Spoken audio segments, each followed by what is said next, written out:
Welcome to the Bio and Beyond podcast. I'm your host, Satwik Nath. Today, we have the pleasure of speaking with Dr. Konrad Kording, a Penn Integrates Knowledge University professor at the University of Pennsylvania. Dr. Kording holds joint appointments in the Department of Neuroscience and the Department of Bioengineering. Dr. Kording is a pioneer in computational neuroscience, focusing on how data science can unravel the complexities of brain function and enhance personalized medicine. His interdisciplinary approach has led to innovative methods for diagnosing diseases using mobile phone data and has provided deeper insights into neural processes. We are excited to delve into his journey, research, and insights on the future of neuroscience and bioengineering. So, why don't you start off by telling us a little bit about yourself?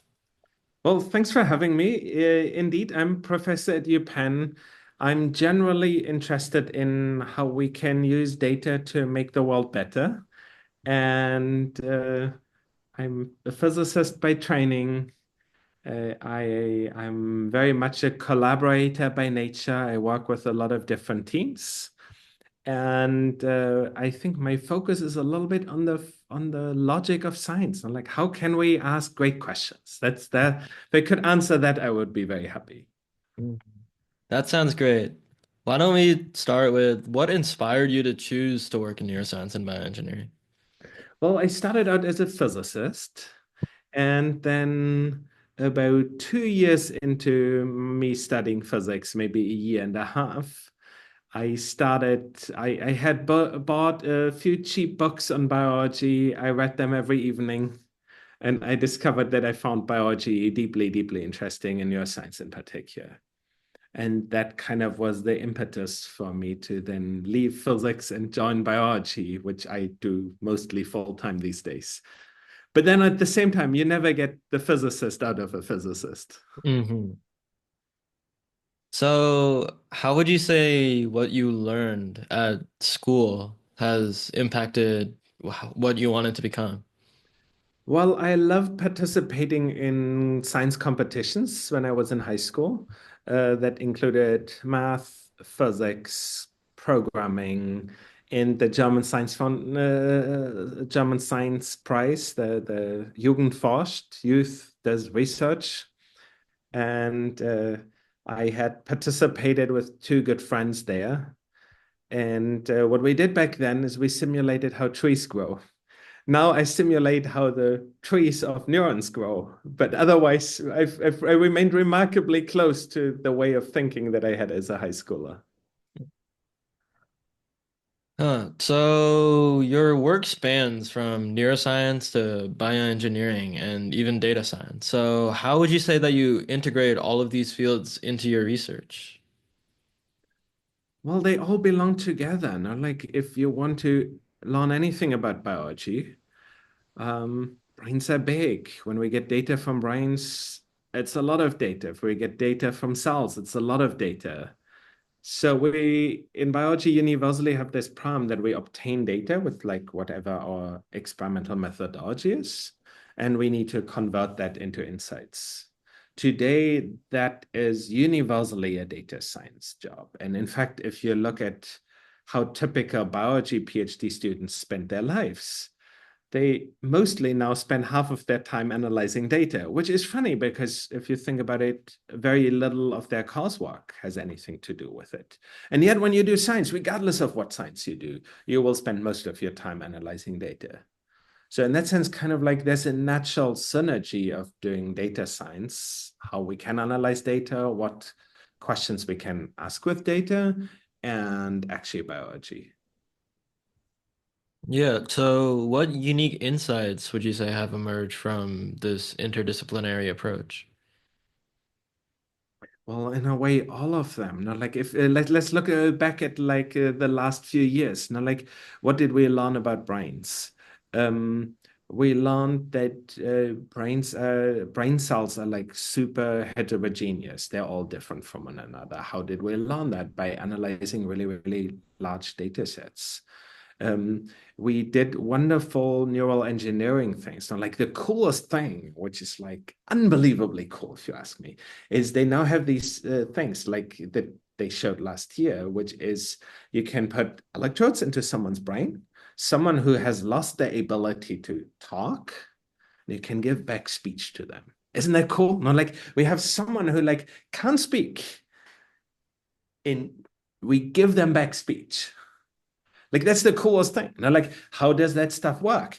They have lots of electrodes in their brains, and then there's an algorithm that tells us what's even happening in those electrodes. It's called spike sorting. We have lots of neurons. We like try and make sense of what's coming out of them.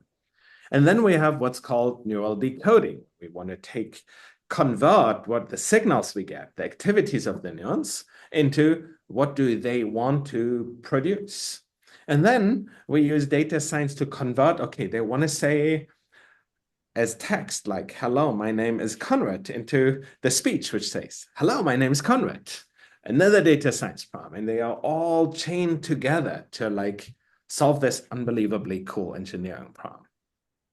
And Yeah, I agree. It does sound incredibly cool how you can take like people who haven't talked in a long time, you can just implant the chip into their brains and now they have regained the ability to communicate. that's cool, isn't it? Like Yeah. it's I remember how 10 years ago it sounded like something like that should be the goal, but it just sounded so incredibly hard. And now it's happening. And I think that is generally the trend in neuroscience, now that we find that we can decode a lot of things from brains, that we can use machine learning to make to at least see structure in brain data. Yeah, and that's incredibly interesting that we like 10 years ago we wouldn't have been able to even think of something like this, but now we actually have these sorts of technologies. That's right. No, like they are just like an order of magnitude better than it was then. In fact, do you know what Stevenson's law is? No, I haven't heard of it. So the number of simultaneously recorded neurons in the brain doubles roughly every 6 years. In fact, it's getting faster. And that means that 10 years ago, it's like twice that, we just had 1/4 of the number of neurons that we have now in our analysis.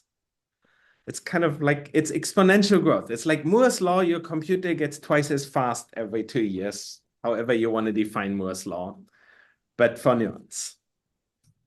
Yeah, that's incredibly interesting. And it's also a good sign for our future that we're growing this fast as well. Yeah, no, we're accelerating a lot. So I think I think we'll get to very large numbers much faster. And Mm. that also means that we'll be able to get to prosthetic devices. You know, like I'm a big fan of Star Wars, the original three, and there is this great scene where you have like Luke Skywalker's arm being chopped off in one case.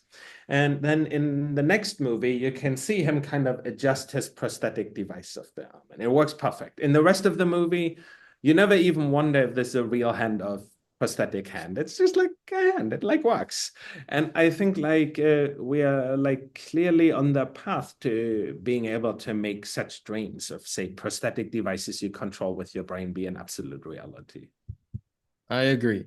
And now moving on from that, how do you see the role of computational models evolving in our understanding of brain function? Well, I mean, like the big trend is things get much bigger. Another big trend on the data analysis side is that we are switching to neural networks. The thought in that area, not like we are all switching to transformer architectures, at least architectures based on transformers. And we are massively switching towards using unsupervised data as opposed to supervised data. And like in the past, data science was often I give you a data set where I tell you what's true, not like I take credit cards, I give you a bunch of credit card transactions. Some of them are fraudulent, some of them were not fraudulent. I give that to you, and you then say, okay, here's a new transaction, fraudulent or not. But progressively, we use just like really big data sets. Like think about like videos, think about like just data from lots of neurons. Eva Dyer's been doing like amazing things in that area. So we use kind of data that isn't labeled, where not the human says that's the right answer, that's the wrong answer, that's the right answer, but where you just have like really large amounts of data. And those techniques are taking over in a lot of corners of neuroscience. Yeah, and I think that's really interesting as well. Um, Additionally, your research also includes improving personalized medicine through data analysis. Could you discuss how big data is transforming patient care and the challenges involved in implementing these technologies in the clinical setting? Well, you can find two different kinds of papers that I wrote. One of them where we drive towards personalized care, like can we use your data to know something about your health state and recommend what kind of treatment you should have? What I don't know, like we take videos of babies. Can we say that that baby should see a physical therapist? That kind of question. But at the same time, I write papers that highlight how difficult it is to do that well. And that leads to a really interesting situation, which is there are lots of research papers that suggest how data science could make medicine better. But if you look at medicine, which algorithms are actually in routine use in hospitals, you will be hard pressed to show me many algorithms. And the reason for that is it's very difficult to kind of build the algorithms that would work in today's health systems. It's very easy to fool yourself and believe you that your personalized medicine algorithm works, even though it doesn't.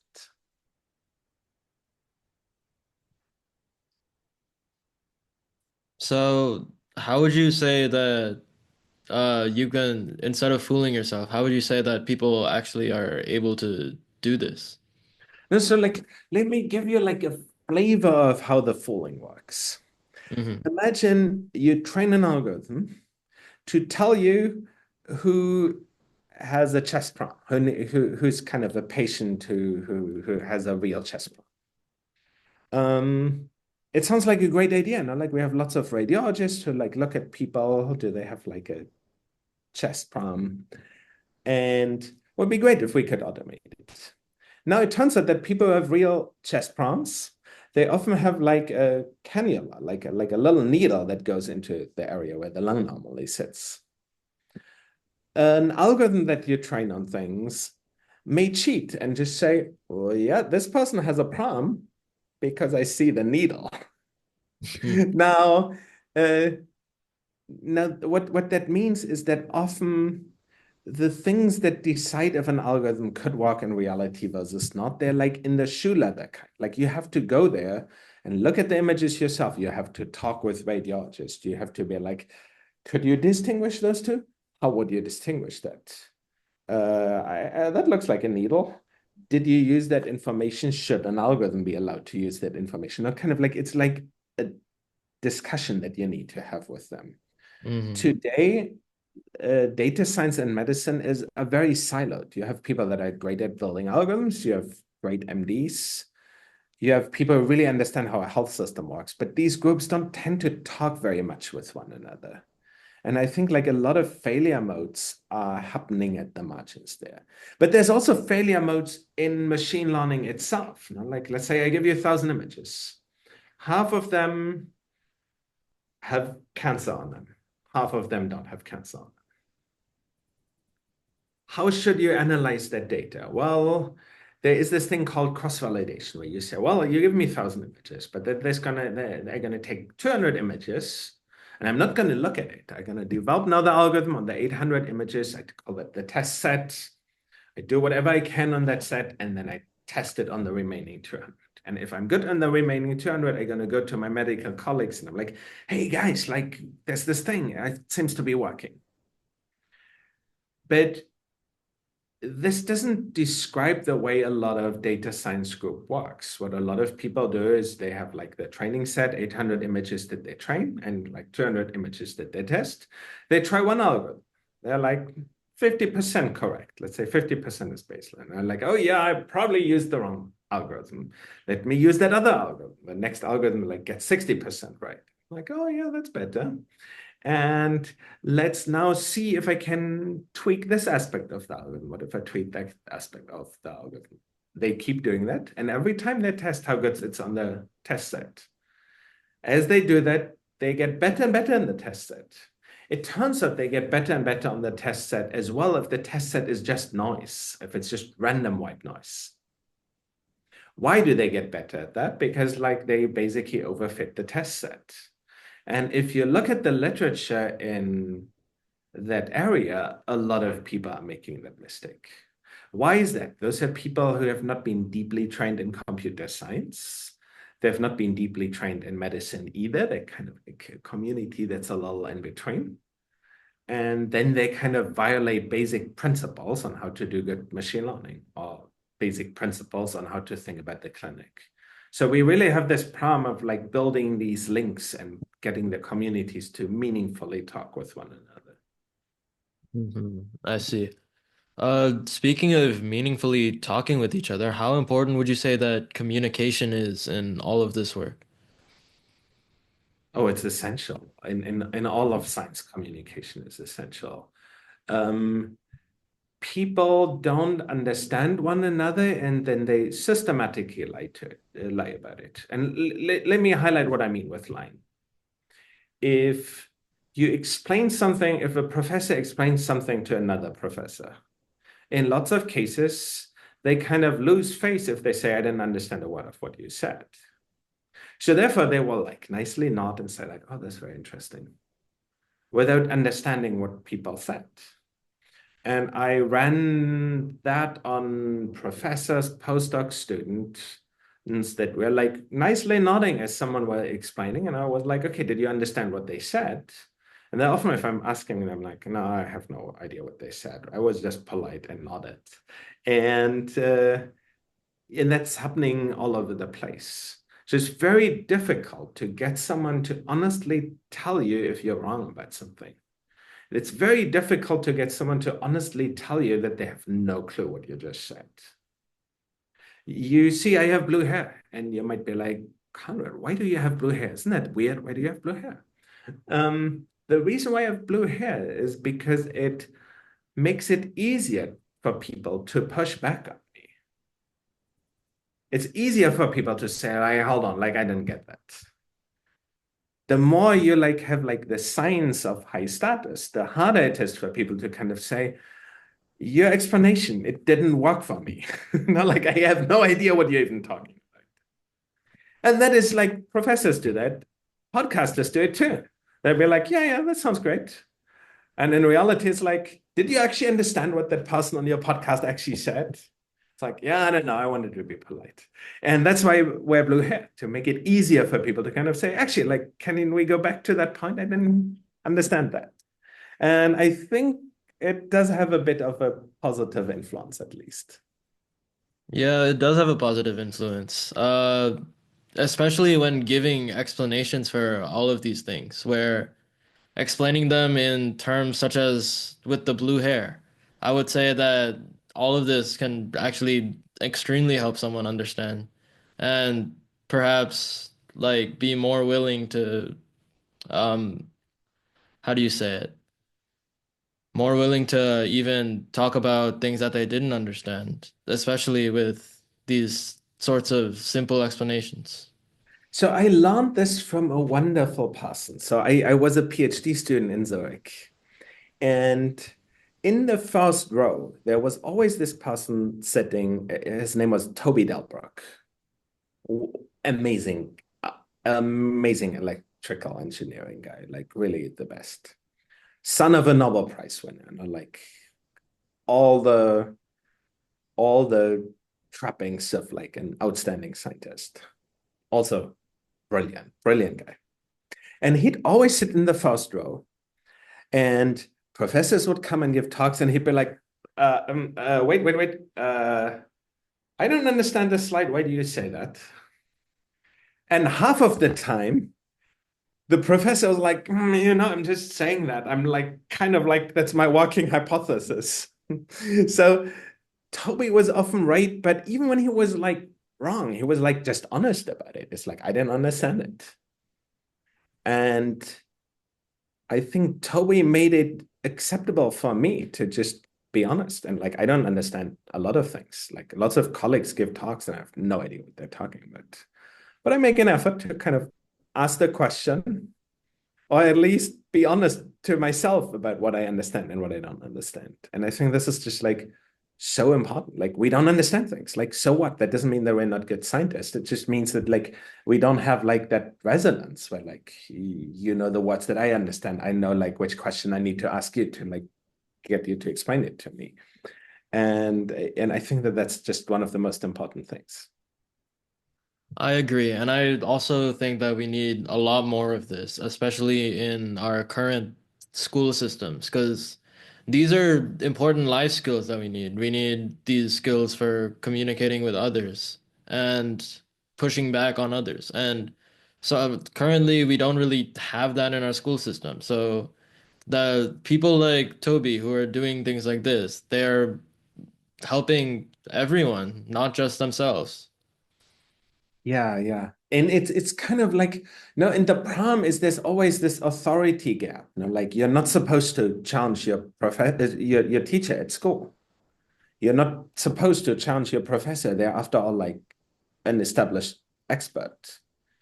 But in reality, there's a lot of things that I say that I'm uncertain about. I'm trying to make an effort to like then communicate this, which is I believe this to be true. And I like from there to there, I think this is logical. I'm not 100% sure, but I'm pretty sure like that you get from there to there. And I think like this just like, yeah, dealing with uncertainty, dealing with not yet understanding things is like super important. Yeah, I agree with that. And moving on from communication, let's talk about some future innovations. Which ones are you most excited about? So future innovation. So let's go kind of like long distance. So I'm deeply a science and techno optimist. So I believe the problems that mankind is faced with, we will mostly engineer our way out of it.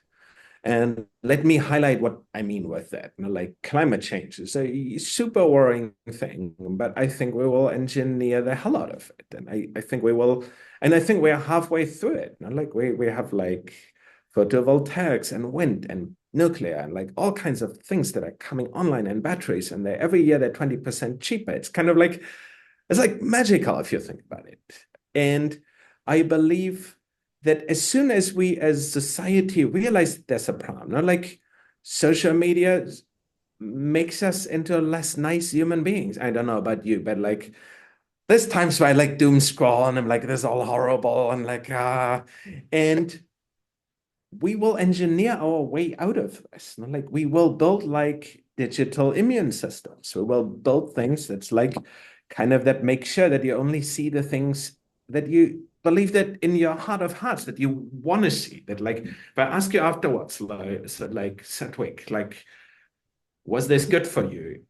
That we only give you the things where if I'd ask you like maybe a day later, was reading this thing, was like consuming that video like good for you? You'll be like, yep, that was great. And right now we're not at that level. I'm like, I mean, like, I don't know about you, but like there's like a lot of like web pages I look at that I like kind of don't really gain anything. News pages that like were like really like flame bait, like kind of all kinds of things. I think there should be systems that protect us from it. And I think we will build it. And that includes, like, take neuroscience. Like, will we be able to do meaningful things about like depression, anxiety, all those things? Like, yes, I think we will. There might be like different to how people think about it. Maybe we need to do something about inequality between humans to make depression better. Like, but we will be able to engineer our way out of it. Will we cure cancer? Like, yes, we will cure cancer. I mean, like, I'm positive about it. The cure might not look like how you and me think about it right now. No, there might not be a drug you take, but you could like, well, I don't know, maybe there's gonna be a way of like filtering all the cells or like to like 3D image all the cells and zapping all those that are like having the cancer automatically. Like, I don't know how it's gonna happen, but I do believe deeply that we'll engineer our way out of it. So that's the long term. Not like you can say, what are the short term things that we'll do in neuroscience? Um, there's tens of thousands of neuroscientists worldwide. Most of their projects will not go anywhere. But there will be a couple of like really wonderful ones. Like midterm, I think we are slated for a major revolution in prosthetics. Imagine you've had a stroke, lose the ability to do something. We're going to put something into your brain, your back, spinal cord injury. We're going to put some hardware into you. You're going to be walking again. Is that going to happen in 10 years' time? I'm not going to promise 10 years' time. They're going to happen like kind of hopefully in my lifetime. Definitely. Do we need to work for that? Yes. Do we need to train a new generation of people that is like super interdisciplinary and understands like engineering, computer science, and physics, and neuroscience and biology all at the same time? Yes. Have we trained these people already to be ready to do that? Probably not, but like we need to build towards that. And that's one of the reasons why a group of neuroscience professors put out these training programs. And like there's Neuromatch Academy. I want to like briefly advertise that if that's okay. Neuromatch Academy is a summer school. It runs worldwide, more than 100 countries, about a dozen time zones, about a dozen languages, where people learn about how to analyze data in neuroscience. It's a 3-week summer program happening every year. And like there's more and more of these things that kind of empower people to make that progress. Yeah. And from what you said, I think that that's like perhaps some of the most unique answers to this question that I've heard. Like digital immune system, I don't think I've ever heard anything like that. And I agree. Mark my word, in 10 years max, we'll be talking about digital immune systems.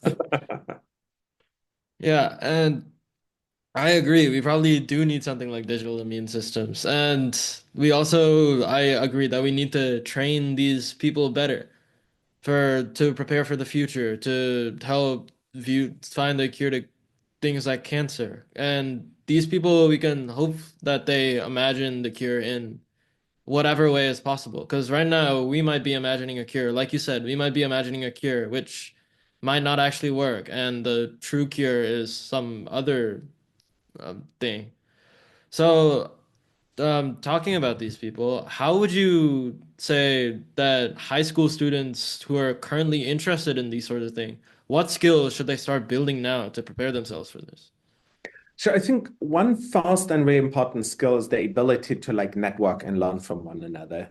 If I may plug one more wonderful organization, there is IYNA, International Youth Neuroscience Association. These are people who kind of get together, do things like brain bees and kind of like learn from one another. So I think that that's the first thing. You want to network with others who have similar interests.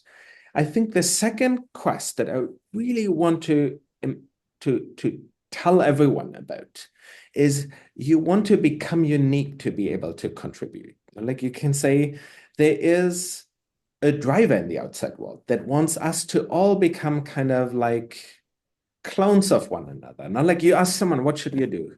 And they're like, yeah, you should do like something that's like popular, like neuroscience, and you should do like data science, and you should do Kaggle, and like they're gonna like have less A, B, C, D, E, F, G. And everyone's doing that. And you should have great grades, and you should get A's in linear algebra, and like kind of like it has like all these things.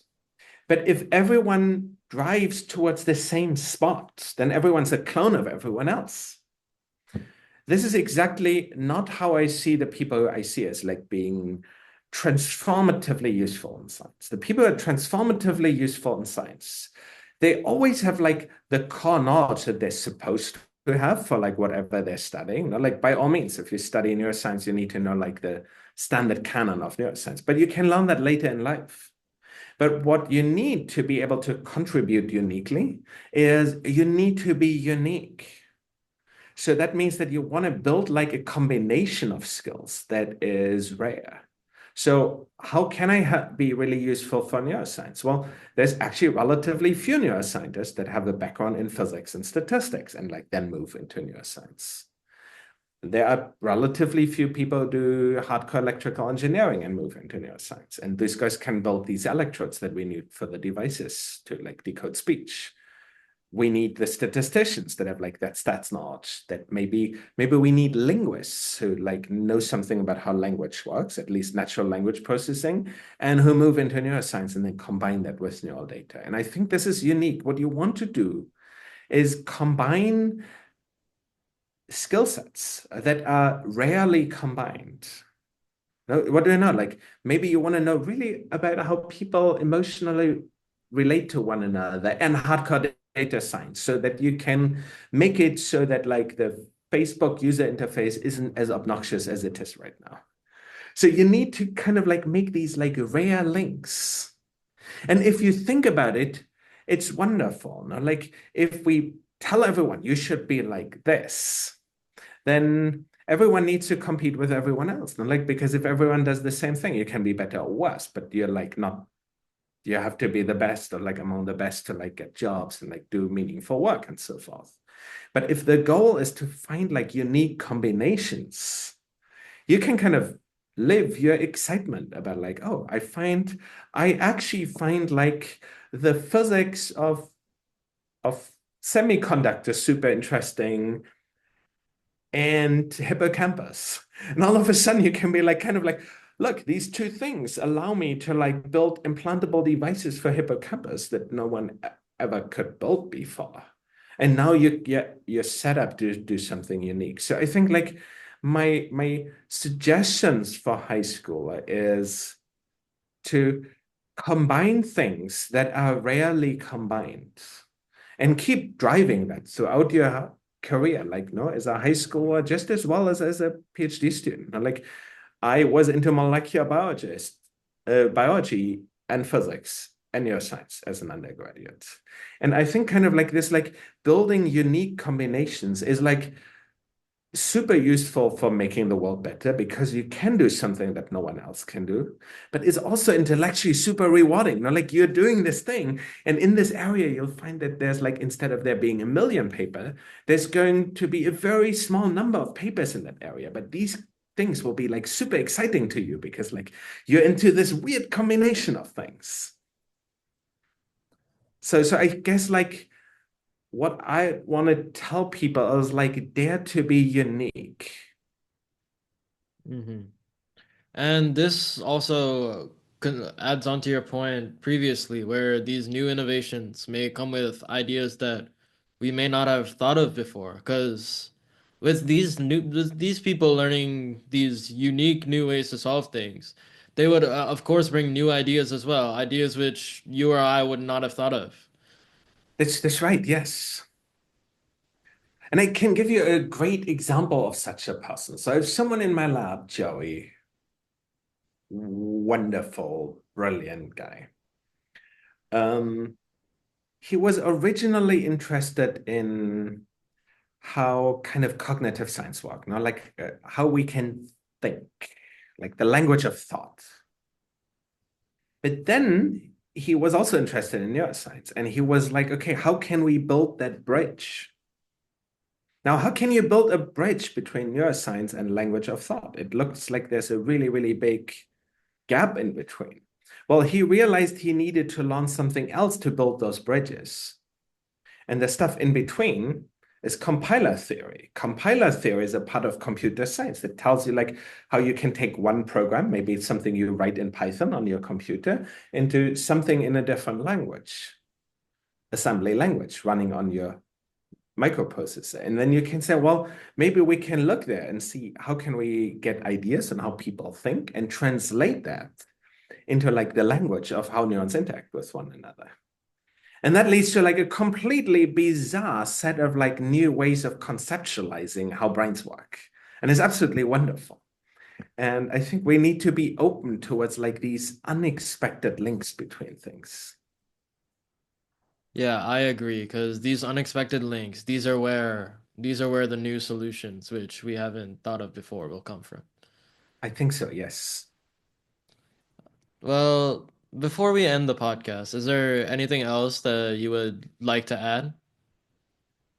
Um, I think we covered the main things in this area. I mean, like, I just want to briefly add on the point that I brought before which is I want to encourage people to dare to think differently. There's usually in most areas, there's not one right solution. There's a lot of different solutions. And if everyone has the same ideas, you're just wasting your time thinking ideas that others think, dreaming dreams that others dream already. We all need to dream our own unique dreams. And I think that that's the one point that I just can't repeat often enough. Okay. Well, as we bring this inspiring episode of the Bio and Beyond podcast to a close, I want to extend my deepest gratitude to Dr. Konrad Kording for taking the time to share his groundbreaking work and visionary insights. His contributions to bioengineering, neuroscience, and education remind us of the limitless potential of curiosity and innovation. Join us next time for more exciting discussions at the crossroads of biology, technology, and medicine. This is Sawik Nat signing off from the Bio and Beyond podcast. Remember, keep asking questions, stay curious, and there is always a horizon waiting to be explored.